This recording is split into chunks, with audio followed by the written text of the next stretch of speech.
Eu sou o professor Bispoeta, o seu professor de língua portuguesa. Um professor das antigas de Bispoeta. Um professor das antigas, cercado de boa intenção, defendia, embora em vão, palavras suas amigas.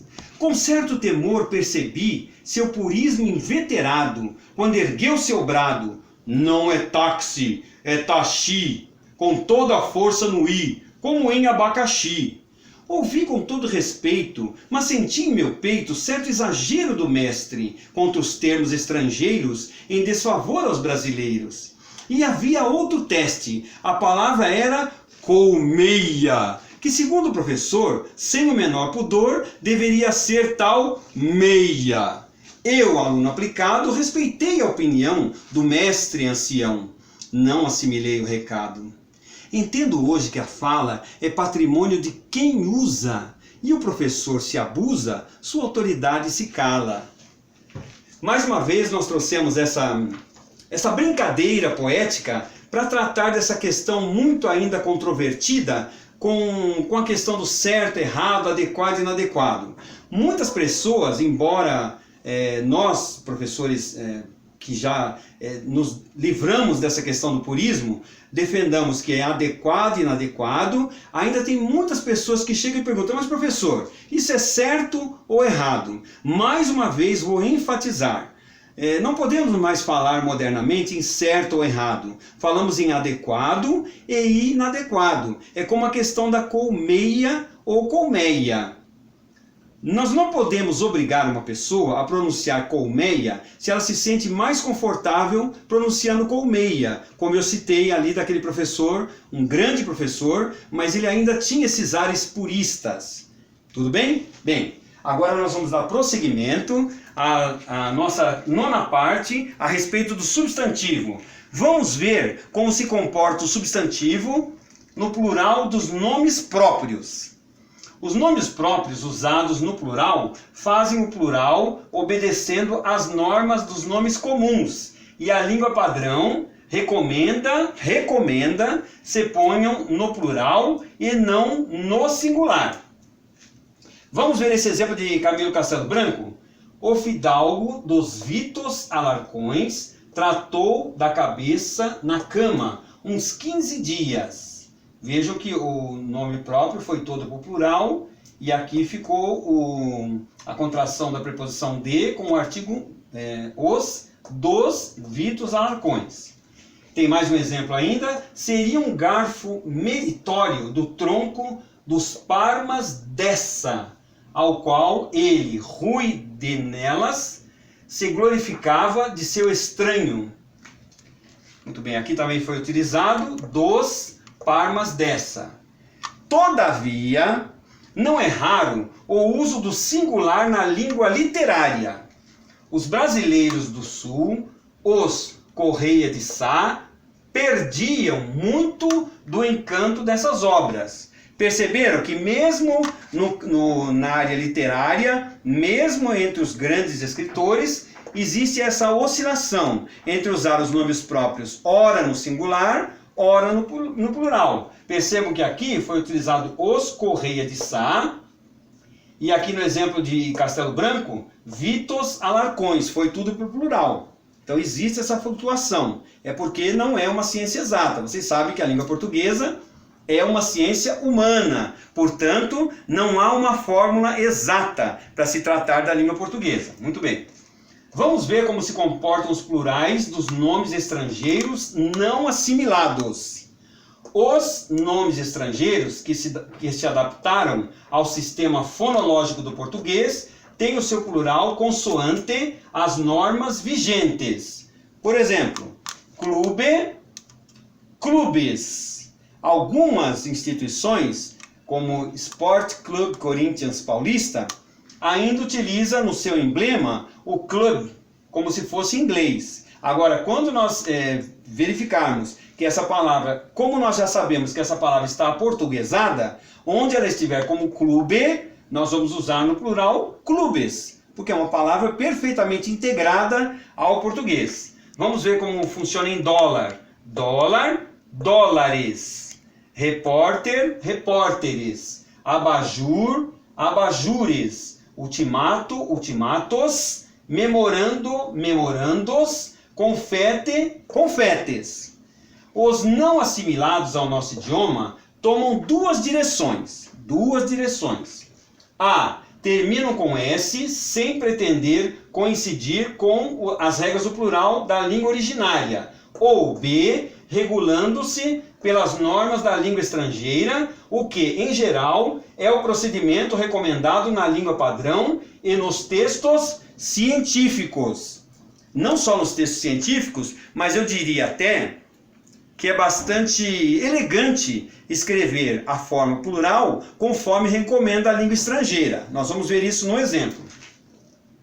Do primeiro caso, que é o caso A, que não segue a norma gramatical da língua inglesa, nós temos films, leaders, ladies, observe que aqui tem um Y, em seguida tem um S, que foge à norma da regra do inglês. Aqui deveria ser, segundo a norma do inglês, deveria ser, onde tem Y, deve vir um I e S no final, tudo bem? Não é aula de inglês, só estou mostrando a diferença. Aqui vale também para dandies, que seria com I e S, leads, blitzes. Blitzes é um caso especial que nós vamos explicar mais adiante. Do segundo caso, temos entre os latinismos, curriculum, que é em latim, curriculum vitae. Curriculum, forma curricula. A Elide não fez uma cara de estranheza dessa vez. Acho que é porque ela gostou do currícula. Gostou, Elide? Memorandum, forma memoranda. Essa é a forma do plural em latim. Tudo bem?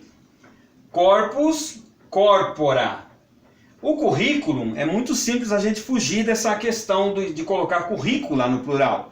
Eu enviei vários currículos. É só colocar a palavra em português, que ela já está portuguesada. Então, currículo em latim. Em português é currículo, terminado em O. Se termina em O e se está portuguesado, nós passamos imediatamente com S para marcar o plural, sem problema nenhum. Agora, se nós quisermos mostrar todo o nosso latim, aí nós vamos ter que colocar curriculum, com M no final, em latim, e curricula. Então, nós vamos dizer os currícula. Os currícula. Um currículo, dois currícula. Tudo bem? É meio estranho para a nossa língua? Parece. Vamos prosseguir.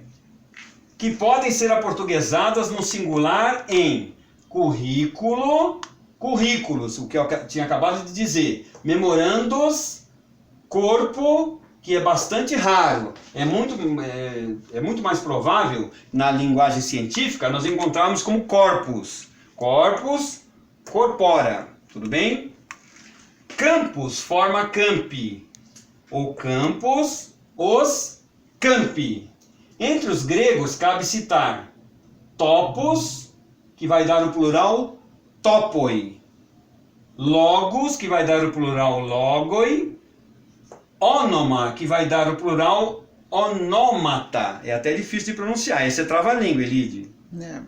Entre os anglicismos, que são as palavras originárias da língua de Shakespeare, lady, lady. Eu vou tentar fazer a pronúncia em inglês, tá? Lady, ladies. Penny, pennies. Ou pense. Dandy ou dandies. Sportman, sportman. Perceberam aqui que o sportman no singular é com AN, no plural é com EN, seguindo a norma da gramática inglesa. Tudo bem? Prosseguindo. Entre os germanismos. O que são germanismos? São as palavras originadas da língua germânica, da língua alemã. Tudo bem?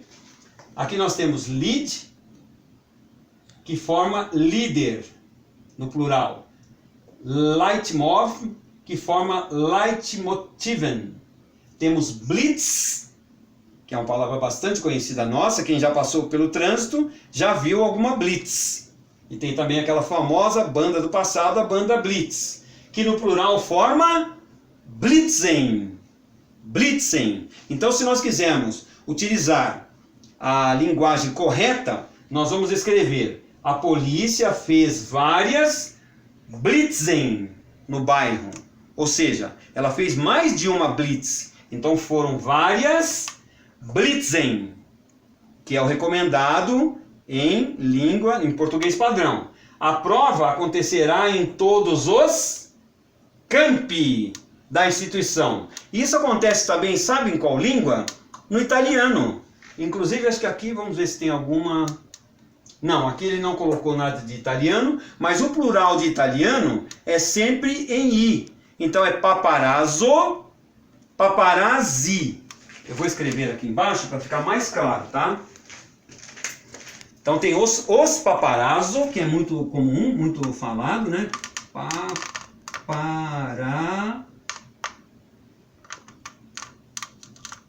Paparazzo. Acertei a escrita, Elide? Paparazzo? Sim. Acertei. E aí no plural aqui é o paparazzo, que é um paparazzo só, e os paparazzi. Por quê? Porque nós sabemos que no italiano a formação do plural é com i. Então é o paparazzo, os paparazzi. Então se nós quisermos escrever dentro da norma padrão, seguindo a recomendação da norma padrão, nós vamos utilizar dessa forma: o paparazzo, os paparazzi, que é o plural em italiano que termina em i. Tudo bem? Prosseguindo, também se erra usando-se líder como singular. Então, para usar o líder está aqui, germânicos, líder. É no singular, porque líder já é no plural. Então, se formos falar de líder no plural, temos que colocar como lead. É quase lead, hein? É. Como singular. Os escritores procuram, na medida do possível, acertar o passo. Assim é que José Lins do Rego usou leads nesta passagem de Gordos e Magros de 1942. Get. Muito importante também pronunciar os nomes na forma como eles são falados na língua original. Isso é importante até para nós mostrarmos um pouco do nosso conhecimento, da forma como se escrevem e como se pronunciam os nomes. Aqui então eu vou repetir. Em Poesia e Vida, cadê? Não, aqui em cima. Goethe ia ao povo para sentir a força dos lieds, a música que dorme na alma popular. Em Poesia e Vida, de 1945, já se pautava pela norma alemã, destruindo Mozart, uma grande Alemanha desapareceria. A Alemanha dos líderes, dos violinos gemendo por debaixo das macieiras em flor. Então tudo aqui é para mostrar que ele utilizou dos líder, mostrando que esse líder está no plural. Ele utilizou a gramática alemã para mostrar que esse líder está no plural. Os nomes italianos, agora sim, chegamos nos nomes italianos. Os nomes italianos em i já estão no plural quando flexionados. O confeto, os confetti.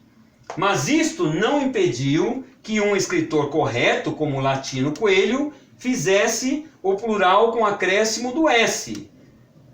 Ou seja, pode ser que ele sabia que o plural já deveria ser com i, mas ele preferiu utilizar o s. Então vejam, mesmo nesses casos, nessas recomendações todas aqui, é tudo uma questão de escolha. Tudo uma questão de escolha.